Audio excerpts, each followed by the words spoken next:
ప్రియమైన సోదరి సోదరులారా नमस्कारम। आंध्र प्रदेश के गवर्नर श्री विश्वभूषण जी, मुख्यमंत्री भाई जगन मोहन रेड्डी जी, मंत्रिमंडल में मेरे सहयोगी अश्विनी वैष्णव जी, यहां उपस्थित अन्य महानुभाव और आंध्र प्रदेश के मेरे प्यारे भाई और बहनों, आंध्र प्रदेश गवर्नर श्री हरिचंदन विश्वभूषण गारी की, मुख्यमंत्री श्री जगन मोहन रेड्डी गारी की, केंद्र प्रभुत्वंलो ना सहचर मंत्री श्री अश्विनी वैष्णव गारी की, అలాగే ఇక్కడ ఉపస్థితులైన అందరూ మహానుభావులకి మరియు ఆంధ్రప్రదేశ్ సోదరి సోదరులందరికీ నమస్కారం। कुछ महीने पहले ही मुझे विप्लव विरुडू अल्लूरू सीताराम राजू जी की 125वीं जन्म जयंती के कार्यक्रम में आप सबके बीच आने का सौभाग्य मिला था। కొన్ని నెలల ముందు నేను విప్లవ వీరుడు అల్లూరి సీతారామరాజు 125వ జన్మ జయంతికి వచ్చే సౌభాగ్యం కలిగింది। आज एक बार फिर मैं एक ऐसे अवसर पर आंध्र की धरती पर आया हूं जो आंध्र प्रदेश और विशाखापट्टनम के लिए बहुत बड़ा दिन है। ఇటువంటి ఇంకో అవకాశం ఆంధ్ర ప్రాంతానికి వచ్చింది। ఇది ఆంధ్రప్రదేశ్ మరియు విశాఖపట్నానికి గొప్ప దినం। विशाखापट्टनम भारत का एक विशेष पट्टनम है। ये शहर बहुत खास है। यहां हमेशा से व्यापार की समृद्ध परंपरा रही है। విశాఖపట్నం భారతదేశం యొక్క ఒక ప్రముఖ నగరం। ఇది ఒక ప్రత్యేకమైన నగరం। ఇక్కడ ఎప్పుడూ వ్యాపారం సమృద్ధిగా జరిగే పరంపర ఉంది। विशाखापट्टनम प्राचीन भारत का एक महत्वपूर्ण पोर्ट था। हजारों वर्ष पहले भी इस पोर्ट के जरिए पश्चिमी एशिया और रोम तक व्यापार होता था और आज भी विशाखापट्टनम भारत के व्यापार का केंद्र बिंदु बना हुआ है। విశాఖపట్నం ప్రాచీన భారతదేశం యొక్క ప్రముఖ ఓడరేవు। ఈ ఓడరేవు ద్వారా 1000 ఏళ్ల క్రితం నుండి పశ్చిమాసియా, రోమ్ వరకు వ్యాపారం జరుగుతూ ఉండేది। నేడు కూడా విశాఖపట్నం భారతదేశం యొక్క వ్యాపారానికి ముఖ్య కేంద్ర బిందువు। 10,000 करोड़ रुपए से अधिक के प्रोजेक्ट का लोकार्पण और शिलान्यास आंध्र प्रदेश और विशाखापट्टनम की आकांक्षाओं को पूरा करने का एक माध्यम बनेगी।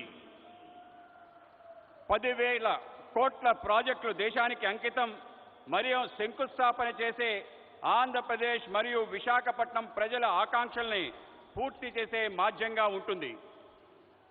ये योजनाएं इंफ्रास्ट्रक्चर से लेकर ईज ऑफ लिविंग और आत्मनिर्भर भारत तक कई नए आयाम खोलेगी, विकास को नई ऊंचाई पर ले जाएगी। मैं इसके लिए आंध्र प्रदेश के सभी निवासियों को हृदय से बहुत बहुत बधाई देता हूं। ఈ పథకాలు మౌలిక సదుపాయాల వల్ల సులభతర జీవితానికి, స్వయం సమృద్ధి భారత సాకారానికి అనేక అవకాశాలు కల్పిస్తుంది। ఇది అభివృద్ధి యొక్క కొత్త శిఖరాలు చేరుకోవడానికి తోడ్పాటు అందిస్తుంది। నేను ఇందుకోసం ఆంధ్రప్రదేశ్లో నివాసం ఉంటున్న అందరికీ హృదయపూర్వక అభినందనలు తెలుపుతున్నాను। मैं इस अवसर पर हमारे देश के पूर्व उपराष्ट्रपति श्री वेंकैया नायडू गारू का भी और श्री हरिबाबू का भी धन्यवाद करना चाहता हूं। वो जब भी मिलते हैं तो आंध्र के विकास के बारे में हमारी काफी बातें होती हैं। आंध्र के लिए उनका प्यार और समर्पण अतुलनीय है। నేను ఈ సందర్భంగా మన దేశ మాజీ ఉపరాష్ట్రపతి శ్రీ వెంకయ్య నాయుడు గారికి హరిబాబు గారికి ధన్యవాదాలు తెలియజేస్తున్నాను. వాళ్ళు ఎప్పుడు నన్ను కలిసినా ఆంధ్ర ప్రాంతం యొక్క అభివృద్ధి వికాసం గురించే మాట్లాడుతుండేవారు. ఆంధ్ర ప్రాంత ప్రజల పట్ల వాళ్ళకి ప్రేమ అంకిత భావం కొలమానం లేనిది. साथियों, आंध्र प्रदेश के लोगों की एक बहुत खास बात होती है कि वो स्वभाव से बहुत स्नेही और उद्यमी होते हैं। आज तकरीबन दुनिया के हर कोने में, हर काम में आंध्र प्रदेश के लोग अपनी प्रतिभा का प्रदर्शन कर रहे हैं।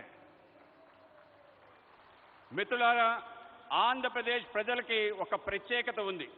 వాళ్ళు స్వభావరీత్యా స్నేహపూర్వకంగా ఔత్సాహికంగా కలిగి ఉంటారు. నేడు ప్రపంచంలో అనేక చోట్ల అన్ని పనుల్లో ఆంధ్ర ప్రాంతం వాళ్ళు తమ ప్రతిభను కనపరుస్తున్నారు. बात चाहे एजुकेशन की हो या एंटरप्राइज की,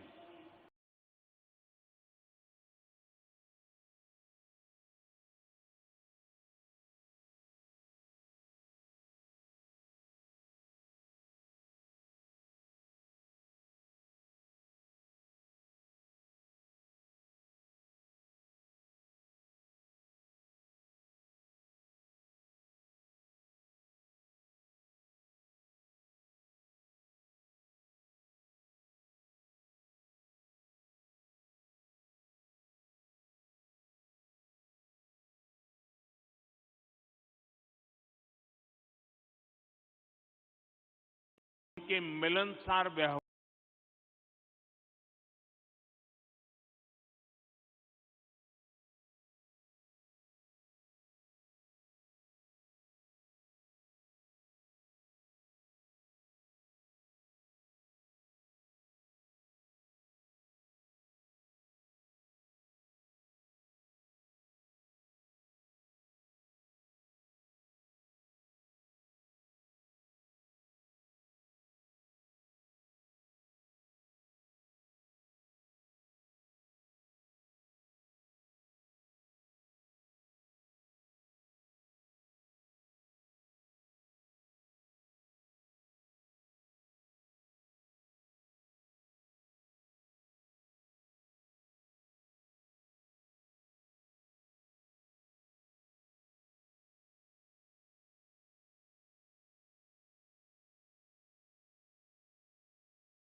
ఆంధ్ర ప్రాంతం యొక్క అభివృద్ధి మెరుగుపడడానికి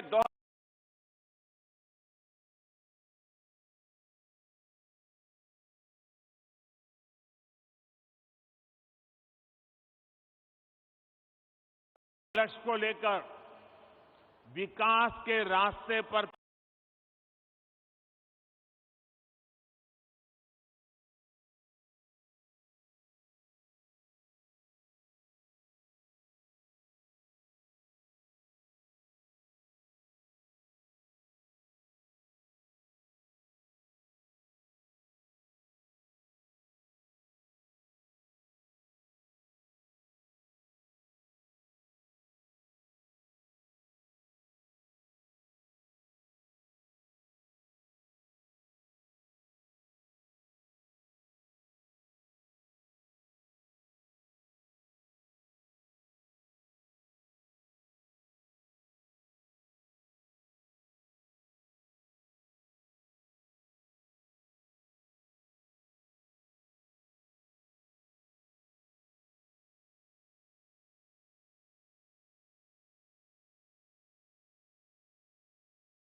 నేడు ఈ కార్యక్రమంలో మౌలిక సదుపాయాల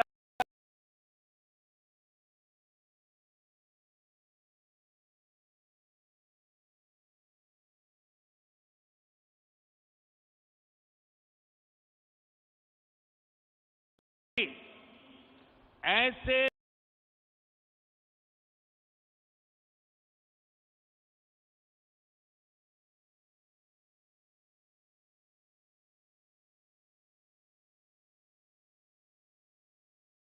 हमें पोर्ट पर ध्यान देना है कि हाईवे पर। మేము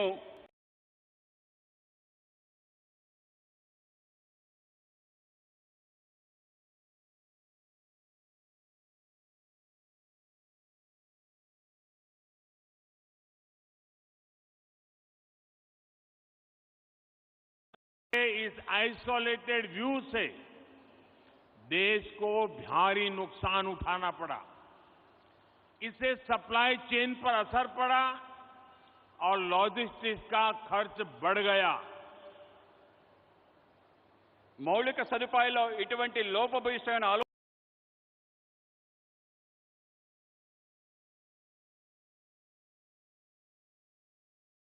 देश को भारी नुकसान उठाना पड़ा। इससे सप्लाई चेन पर असर पड़ा और लॉजिस्टिक्स का खर्च बढ़ गया। మౌలిక సదుపాయాల్లో ఇటువంటి లోపభూయిష్టమైన ఆలోచన కారణంగా దేశానికి భారీ నష్టం చవిచూసింది. మిత్రులారా, సరఫరా గొలుసు రవాణా సౌకర్యాలు బహుముఖమైన అనుసంధానంపై ఆధారపడి ఉంటుంది. ఆ విధంగా ముందుకు వెళ్ళడానికి దోహదపడతాయి. साथियों, सप्लाई चेन और लॉजिस्टिक्स मल्टी मॉडल कनेक्टिविटी पर निर्भर करते हैं। इसलिए हमने इंफ्रास्ट्रक्चर के विकास को लेकर के नई अप्रोच अपनाई। हमने विकास के इंटीग्रेटेड व्यू को महत्व दिया। మిత్రులారా, సరఫరా గొలుసు బహుముఖమైన అనుసంధానంపై ఆధారపడి ఉంటుంది. ఇందుకోసం మేము మౌలిక సదుపాయాల కోసం ప్రత్యేకమైన ఒక కొత్త పద్ధతిని ప్రారంభించాం. మౌలిక సదుపాయాలు ఏకీకృత ఆలోచనలకు పెద్దపీట వేశాం. आज जिस इकोनॉमिक कॉरिडोर की नींव रखी गई है उसमें 6 लेन वाली सड़क का प्रावधान है। पोर्ट तक पहुंचने के लिए एक अलग सड़क भी बनाई जाएगी। एक तरफ हम विशाखापट्टनम रेलवे स्टेशन को संवार रहे हैं तो दूसरी तरफ फिशिंग हार्बर को अत्याधुनिक बना रहे हैं। నేడు ఎకనామిక్ కారిడార్ ఆర్థిక లోగుల గురించి ఆలోచిస్తున్నాము. అందులో 6 రోడ్ల సదుపాయం గురించి ఉంది. పోర్టు వరకు చేరడం కోసం ఒక ప్రత్యేకమైన రోడ్డు నిర్మాణం చేయడం జరుగుతుంది. ఒక పక్క విశాఖపట్నం రైల్వే స్టేషన్ని ఆధునీకరిస్తున్నాయి, ఇంకో పక్క మన చేపల రేవుని కూడా ఆధునీకరిస్తున్నాం. साथियों, इंफ्रास्ट्रक्चर का ये इंटीग्रेटेड व्यू पीएम गति शक्ति नेशनल मास्टर प्लान की वजह से संभव हुआ है।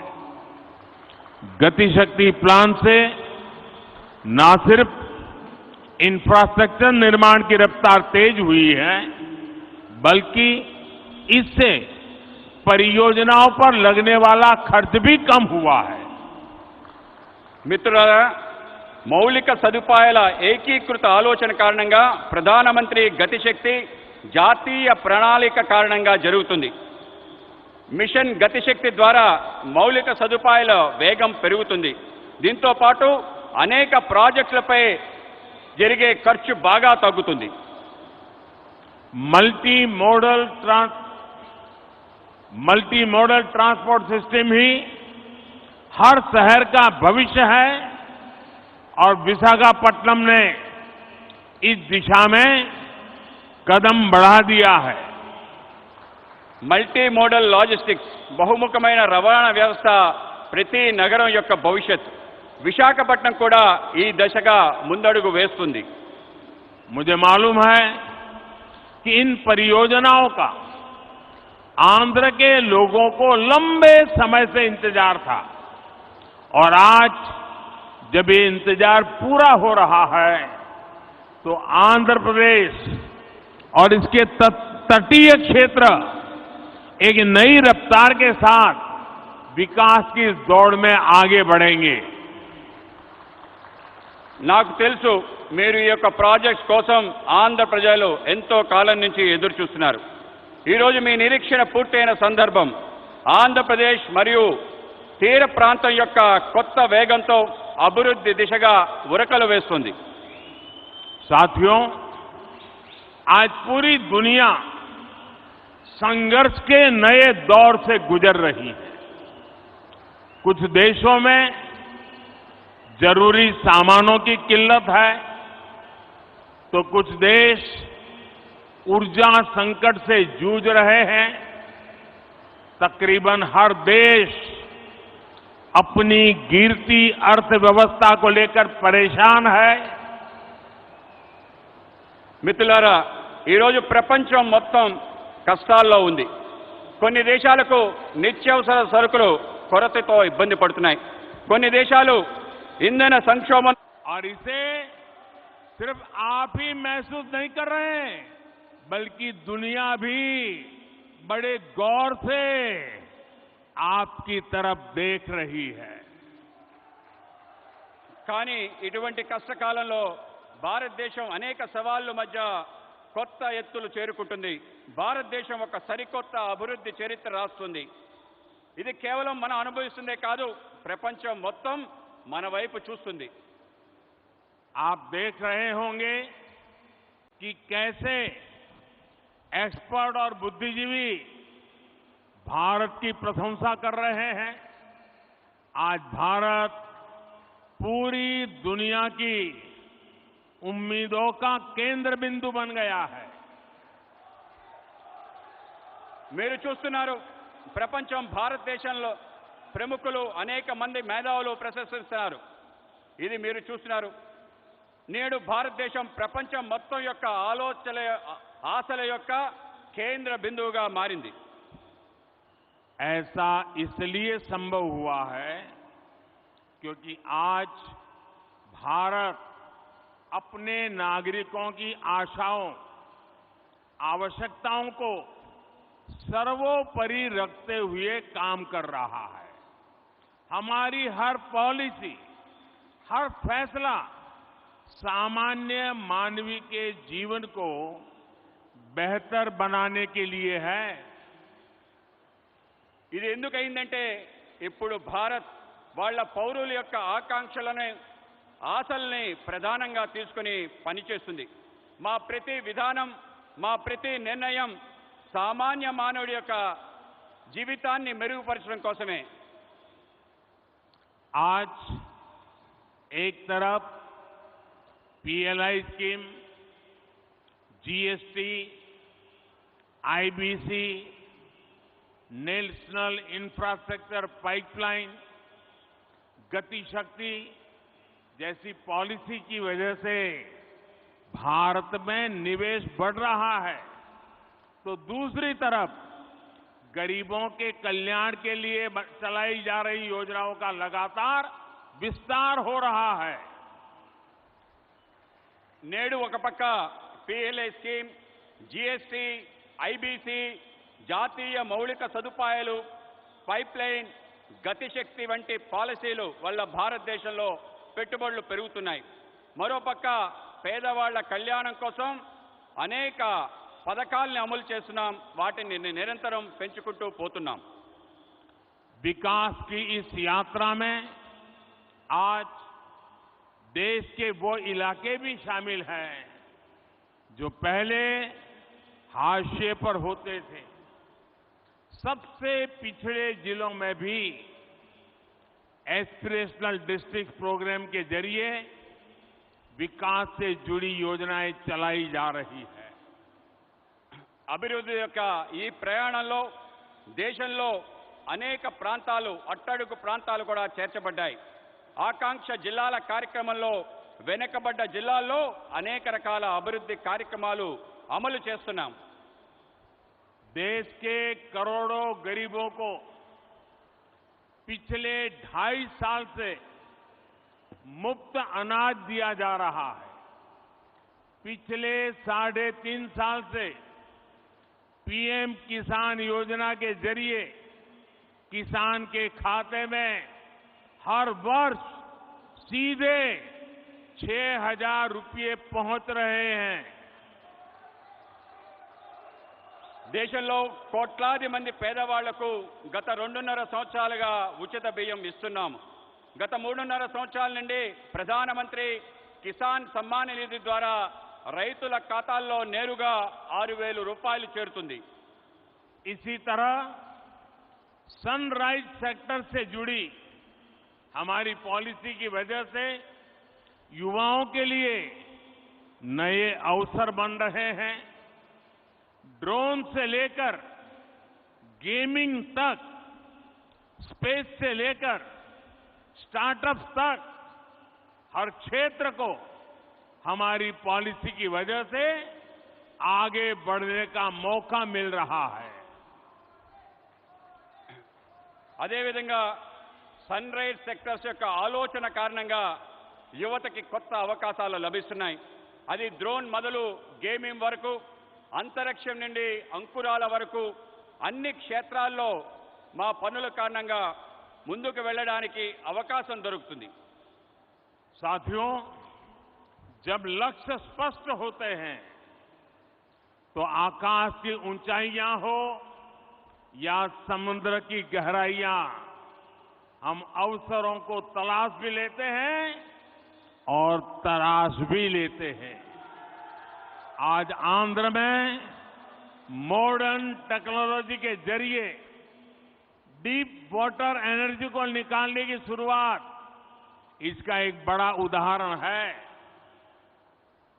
మిత్రులారా, ఎప్పుడైతే లక్ష్యం స్పష్టంగా ఉంటుందో అప్పుడు అవకాశం యొక్క అంచులైన, సముద్రం యొక్క లోతులైన అవకాశాలని వెతుకుతాం, అవకాశాలని అందిపుచ్చుకుంటాం. ఈరోజు ఆంధ్రప్రదేశ్లో ఆధునిక సాంకేతిక పరిజ్ఞానం ద్వారా డీప్ వాటర్ లో ఇంధనాన్ని వెలికి తీయటం అనేది ఒక గొప్ప ఉదాహరణ మాత్రమే. और आज देश ब्लू इकोनॉमी से जुड़ी अनंत संभावनाओं को साकार करने के लिए भी बड़े स्तर पर प्रयास कर रहा है। ब्लू इकोनॉमी पहली बार देश की इतनी बड़ी प्राथमिकता बनी है। ఈరోజు దేశంలో నీలి ఆర్థిక వ్యవస్థతో ముడిపడి అనేక అవకాశాలు సాకారం కోసం పెద్ద ఎత్తున కృషి చేస్తున్నాం. బ్లూ ఎకానమీ మొదటిసారి ఇంత ప్రాధాన్యత అంశంగా చేర్చబడింది. मत्स्य पालकों के लिए अब किसान क्रेडिट कार्ड ऐसी सुविधा भी उपलब्ध है। आज विशाखापट्टनम फिशिंग हार्बर को आधुनिक बनाने का जो काम शुरू हुआ है, इससे हमारे मछुआरे भाई बहनों का जीवन आसान होगा। మత్స్యకారులకు కూడా కిసాన్ క్రెడిట్ కార్డ్ లాంటి సదుపాయాలు లభిస్తున్నాయి.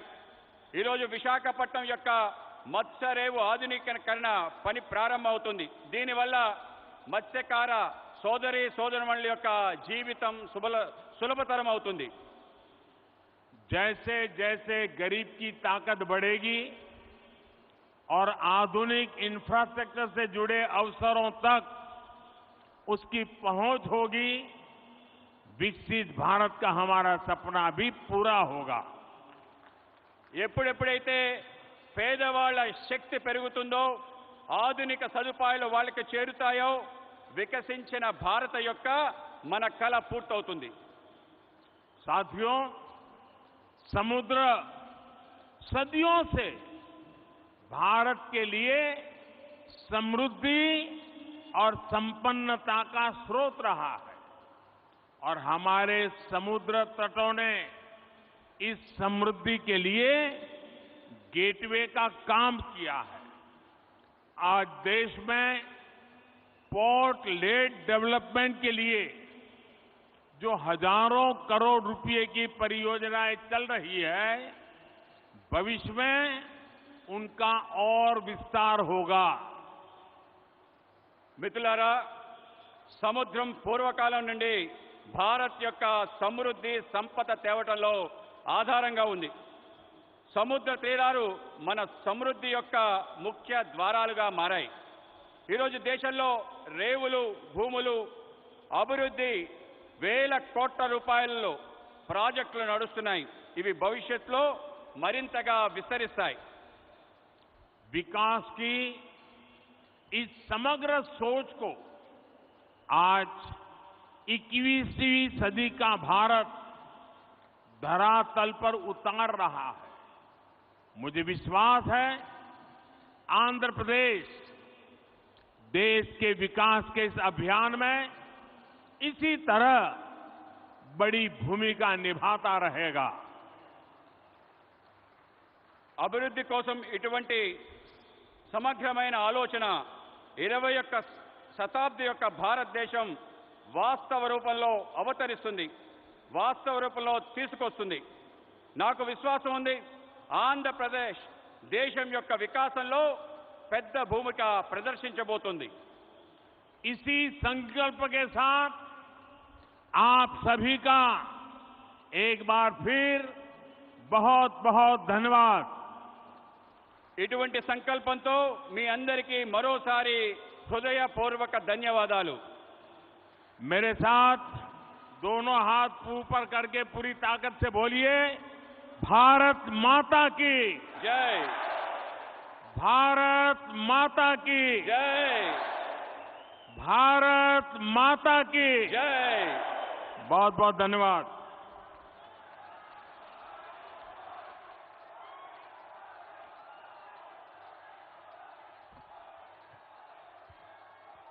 माननीय प्रधानमंत्री जी का पुनः आभार व्यक्त करते हुए हार्दिक धन्यवाद करना चाहते हैं कि आपने अपने कीमती